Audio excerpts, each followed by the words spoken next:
Well, hello friends, Mark Martella here for Mark's Money Matters, where I help you break your addiction to credit and try to bring some sanity to your finances. Well, again, if this is your first time watching our show, you can get a lot of our resources, see our past episodes. Just go to the Money Matters website at markmartella.com.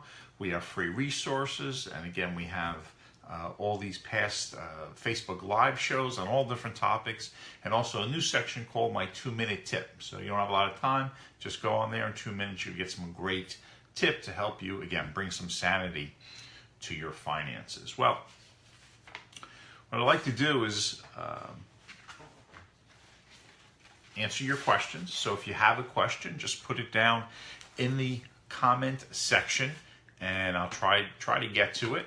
I'm looking at my big screen on my computer because I cannot read it off my iPhone. So again, just jot down your questions in the comment section, and I'll try to give them an answer. So I like to start off my shows with a rant, and today I'm going to talk about some direct mail I received over the last week. And the first one was kind of interesting. I mean, if you're a marketer, there's some good tricks in the letter. And so this is the letter that I received in the mail, and as you can see, it has a window envelope with pink paper, so that catches your attention. But what I want to show you here is there's a code over here talking about a United States statute, and it says delivered directly to addressee, and it talks about Title 18 SEC 1702. And I'm looking at that, and it's like, well, I know 11 USC is the bankruptcy code, and 28 has to do with taxes. I said this must have something to do with the mail, so I did look up the statute because I'm an attorney geek and know how to do that. And so this is a great violation. It says, whoever takes any letter, postal card, or package out of any post office or any authorized depository shall be fined under this title or imprisoned not more than 5 years or both. So look, when you may joke around about mail tampering, but it's serious by the U.S. Postal Service. So if you get a letter like this, make sure you give it to whoever's in your house so you don't get arrested and go to jail. But I wanted to look at the letter, see what the heck it is. So again, they got me to open it. Again, a good marketing trick. But basically it's for an extended warranty. And what's really interesting, they just have that I have a Nissan from 2015. No more information about it, but hey, I better act so that I don't miss out on this warranty problem or warranty offer. And here's the interesting thing: they say we have a customized website for you. So they give you a website address, and again, the last thing is a backslash that says mark.martella. So again, to do my investigation for you, I decided to check it out. And you go there, and it says thank you. Click on this link, and there's another link with just a big page where basically they're asking for your email address and phone number. The phone number is required. Wow, what a shock that is. So I put in a phone number, not necessarily mine, and they say thank you very much, and someone will be calling you shortly. Well, they're not going to be calling me, but they will be calling somebody else. So hi Suzanne and hi Osco. So we'll see what happens. But again, a way that marketers are using direct mail to manipulate you. And why are they using direct mail? Because direct mail gets you to open it. It separates them from the emails. You get a ton of emails. How many emails are you really opening? If you use an email program like MailChimp or Constant Contact, you can see the open rates, and they're as low as 15% on them. This type of thing where they catch your attention, they cite some federal statute, you may be afraid, what the heck is this? And that's how they get you to open it.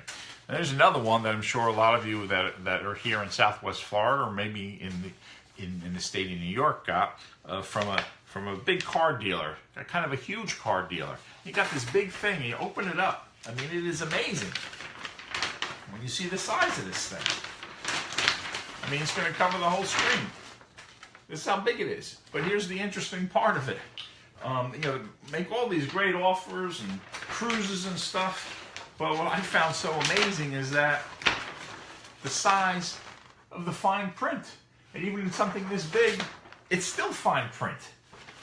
So they make these offers with all of these disclaimers to make it almost like no offer. But again, when they're giving away things, when they're giving away iPads, when they're giving away free cruises, none of it's free.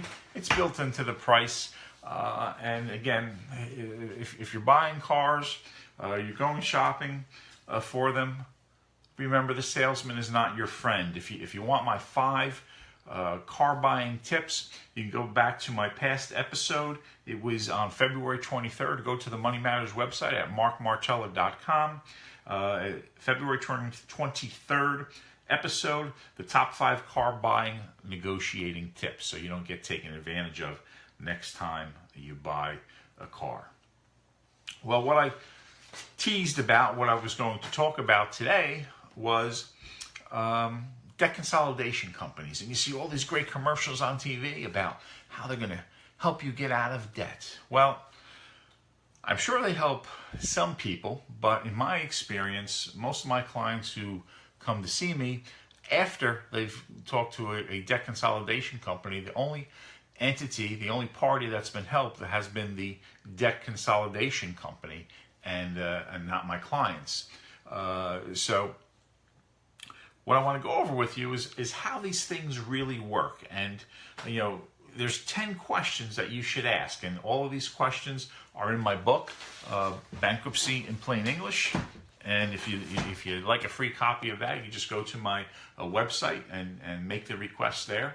We give it out for free. It has a lot of great tips in it. But if we're talking about debt consolidation companies, like I said, they suck you in and make it sound so great. There's great salesmen on the end of the phone when you give them a call. But here's 10 questions that you need to ask before you sign that contract, before you send them that confirming email, before you give them the accounts number to your checking account so they can just suck the payments out of it automatically, and they tell you that's something that you have to do. So question number 1, ask them, how much is your fee and how is it determined? And with that, I want to share a story with you from a client. So I'm meeting with this client and about $60,000 worth of credit card debt. And she said, well, I have a debt consolidation company. I was like, okay. Told me a little bit about it. And then I go through my whole bankruptcy consultation, and eventually we start talking about the fees. And I tell her, for Chapter 7, generally my flat fee in a simple case, or typical case, I should say, is around $1,700. She says, oh my God, that's so much. Can't you go lower? And I'm like, no, because that covers most of the work that we do. And she says, oh, that's too expensive. I think I'm going to stick with the debt consolidation company. And I asked her, I said, did you read the contract? And she had it with her. Did you read it before you agreed to it? Oh, no. So I take it from her, and I explain to her, and I point out the fees. I said, look, you've agreed to pay them $19,000 in payments over 60 months. You can pay them $19,000. You're complaining about a $1,700 fee where I can guarantee you're going to get rid of that debt in about 4 months in a Chapter 7. So that's what I mean. Well, people just hear, well, I'm paying $1,200 a month, and they tell me I can get out of it for $700 a month, so I'm saving $500 a month.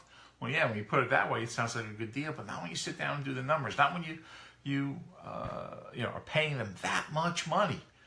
You can get a whole law firm working full time for you for that kind of money for a month. But so that's the first question. Find out how much you're paying them, and then you'll see as we go through these questions why it's so important to understand that, and really how much you're paying for very, very little effort on their part, and not much of a guarantee that there's going to be a solution. So question number 2, ask them, when are you going to start settling my accounts? And what are you going to find? Well, they're not going to help you right away. If you've been getting phone calls and stuff from credit card companies, it's not going to stop right away just because you retain them. Before they can even begin to start settling things, what they need to do is build up a little nest egg for you. And in my experience, they're going to settle the smallest account first to show you, hey, look, we settled this account. Meanwhile, you have all these other accounts going that are still going to be chasing you. So that's the first thing you have to do. Then ask them, do you get your fee even if you don't settle all of my accounts? Well, in many of these, they're getting paid first, or they're getting paid a percentage as they go along. Once you pay them, that money's gone. There's no guarantee that they're going to solve your issues for you. Then ask them, what happens if I'm sued before you settle an account? Well, this is the biggest problem, and the thing that really frustrates me with them is they provide no assistance to you when you're sued. They'll tell you, they don't tell you this when they sign you up, and they'll tell you later, oh, that's not something we do. You need to hire an attorney to answer that. So now you're paying them all this money, and then you still have to expend money on an attorney. That's why these questions are important to ask, so that you understand what you're getting yourself into. The next question, again, ask them, do you pay for an attorney to represent me? They're going to say no. Sixth question, how long will it take for you to settle my accounts? Well, they're going to tell you about this great payment plan that they're going to put you in, but there's no guarantee that all the creditors are going to accept those payments or accept the offer that they're making. There is no guarantee as far as how long it's going to take or if they're going to be able to do it. But here's the real problem, and here's where most of the clients that I meet with all of a sudden get this big surprise.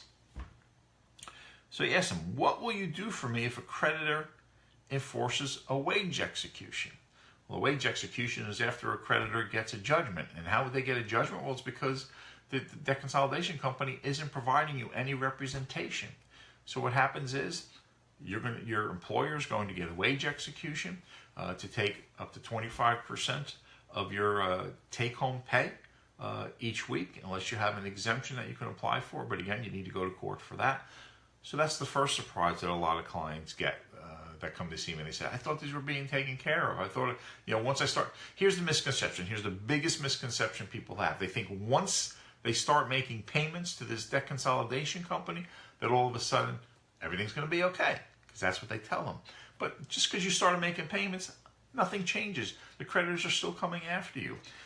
But again, they don't disclose that, and it's not till a surprise hits, the sheriff comes to your door and serves you with a complaint, that you start to ask the questions that you should have asked before you hired them. Again, another question, what will you do for me if the creditor levies on my bank account? Well, I think you know the answer to that. They're not going to do anything for you.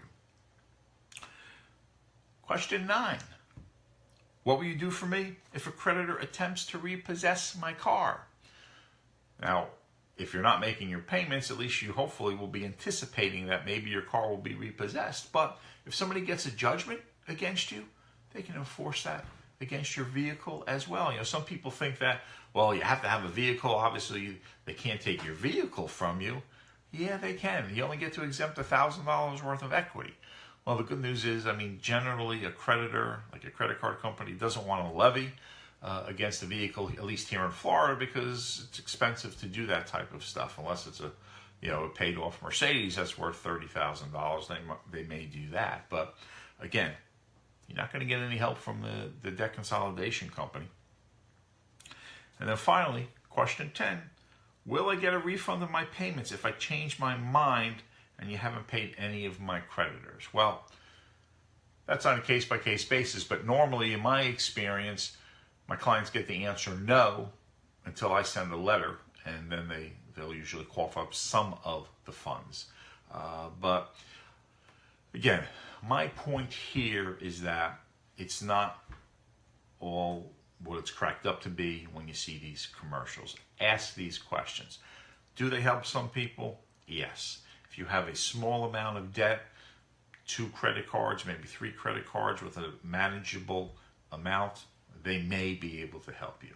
Again, one of the best things is to really do your research online through Google, hear stories from people that either may say they helped them or they didn't help them and some of the problems they had.